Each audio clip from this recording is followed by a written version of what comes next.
World Cup 2026 is upon us, and as proud Englishmen, it is time, of course, to get out the national flags and start singing It's Coming Home, which it hasn't done in a while. So let's discuss our favourites for the upcoming tournament.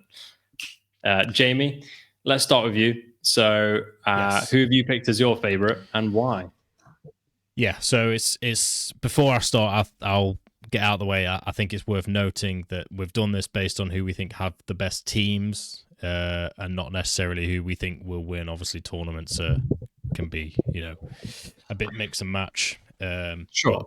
But based on the best team, I think France have got the best team. Well, just quickly, not only the best team, but like the best manager, like the best squad depth. Yeah, The overall, like the overall picture, if you know what I mean. But team is the key component, I guess we would say. Yeah, exactly.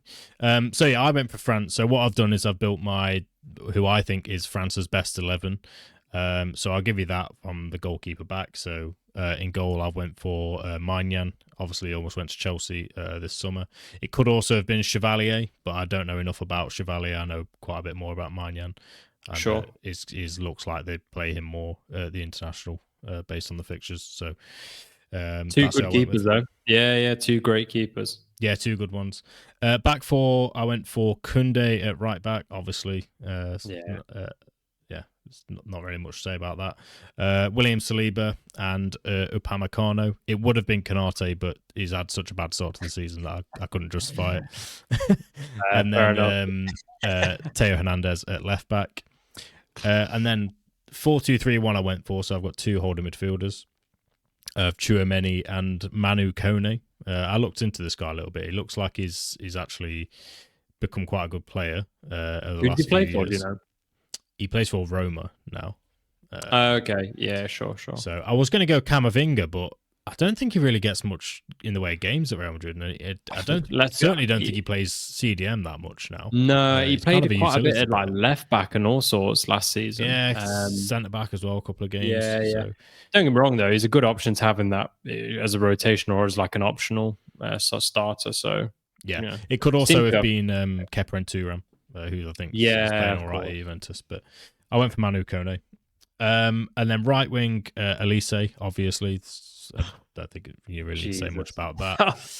And then I put Desiree Doué at cam. It's probably a little bit cheap, but I think he grew up as a centre mid, so an attacking midfielder. I don't think is completely out of the realms of possibility with him. Sure. What other options did they have for there? Sorry, do you know? Not many, to be honest. There was an option of playing. I'll get the other two out of the way and then I'll say what the option is. Yeah. Go on. Left wing, I went Mbappe. Striker, I went Dembele, obviously.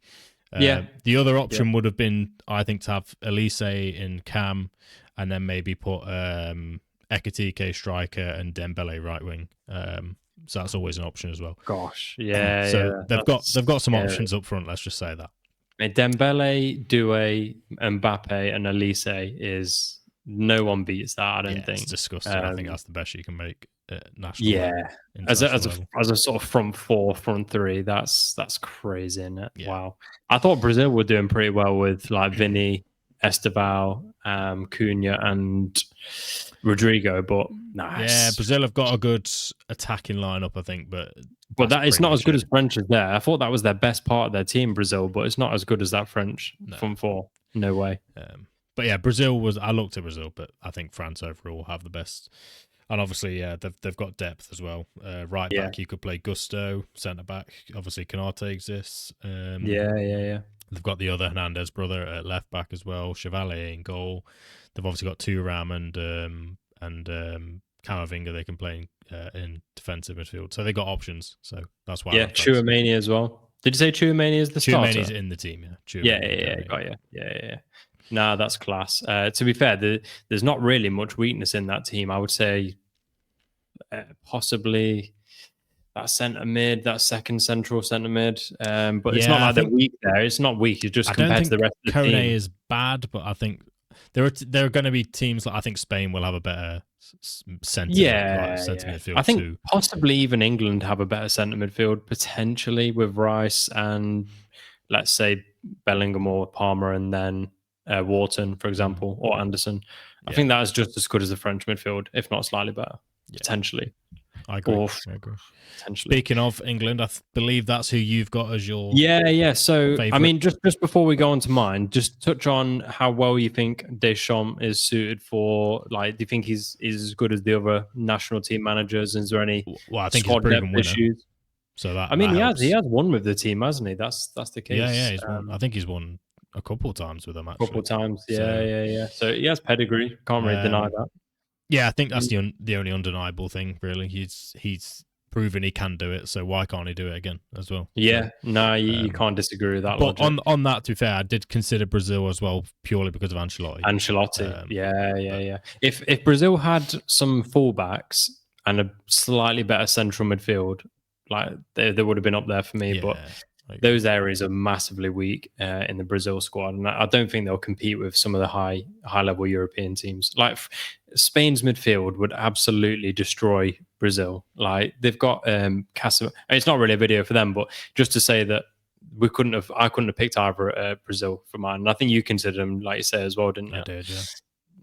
But yeah, so for me, you're right. It wasn't Brazil. I did go England. This is going to sound repetitive because obviously we did just make a video on England. Yeah, so I'm not going to go through the team. We'll just have it on the screen, and as like we did with yours, and people can look there. But yeah, it's just all the usual faces. Like Kane's in there. You've got I picked Palmer, but Bellingham is kicking around the squad. So is Foden. Yeah, Rashford's recent run of form. Which of England's players do you think gets into this France team? For me, I think you might consider in some format, like some ways of setting up the team, maybe putting Kane in and dropping one of the other four, because I think Kane is just such a player. Yeah, Kane would have to be in. I guess you would. You'd probably leave Desiree Doué out, wouldn't you? Move Elise. I think you might. I think if you've got Elise 10 and then Mbappe and Dembele either side of Kane, so the pace around him.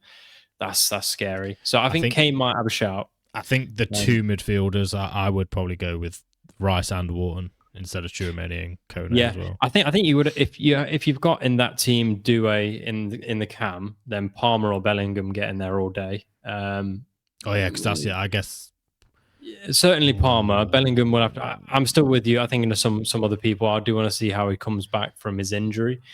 Because in the first season in Madrid, he was much better. The question here is, do you think Elise is better than Palmer? No. I think if Palmer went to Germany, probably ended up with Mbappe, Palmer, Dembele, and Kane, right? That would be no one's beating. If you put that together, no one's beating that. So no, I think you could make a very strong argument for that. I think if Palmer went over to Germany, he'd get crazy numbers. So just don't get me wrong, Elise is a fantastic player, but I don't think he's on Palmer's level. So I agree. What about back four and keeper? Do you think any England? I think Gahey gets in over Upamecano, maybe. Saliba's I think Kunde is probably ahead of. It's probably ahead of James and Alexander Arnold. I think Kunde is just so good all around. I think you have. Or maybe Gahey sneaks in over Upamecano, but you certainly have Gahey sneaks in. I think Maignan and Hernandez both staying as well.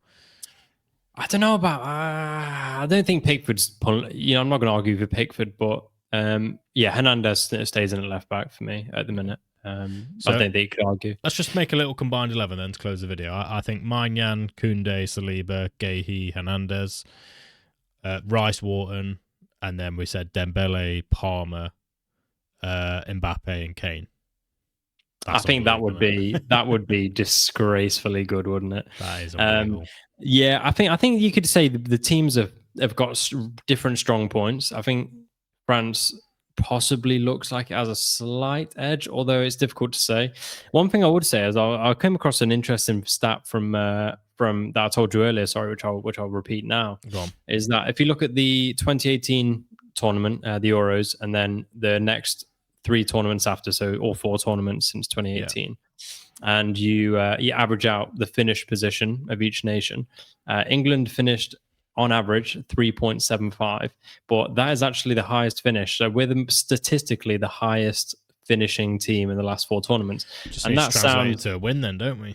Exactly. Well, this is the point I was about to make. 2 finals. I think with Tuchel, he will make the difference that will pull us over the line. Like, I think if we get to a final with Tuchel, I think we sit back and we go, right, okay, we're on I think here. we have more chance if we get to the final with Tuchel. Because we seem to get sort of out that there's counter manager, the opposition manager would do some tactical changes just like Italy did. And again, I think Spain did similar as well. We got into the ascendancy. They made some changes and they stole the game after we leveled it.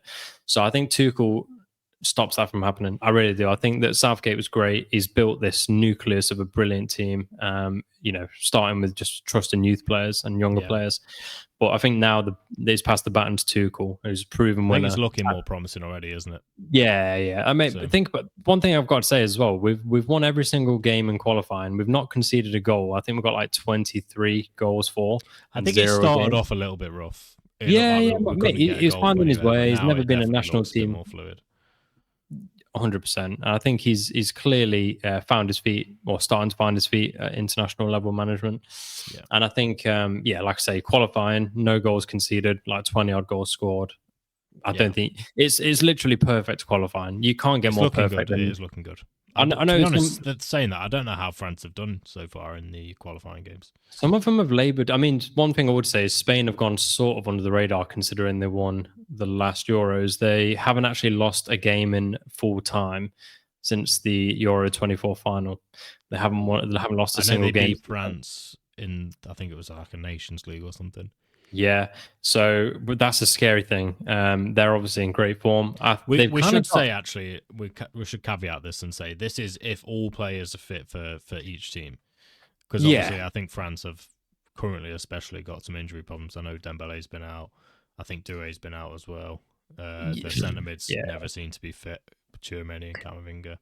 This is it. I think again, if we started to try and guess which injuries would be there or thereabouts at the end of the season, we'd be like having to pull out a crystal ball, which we clearly don't have, sadly. Yeah.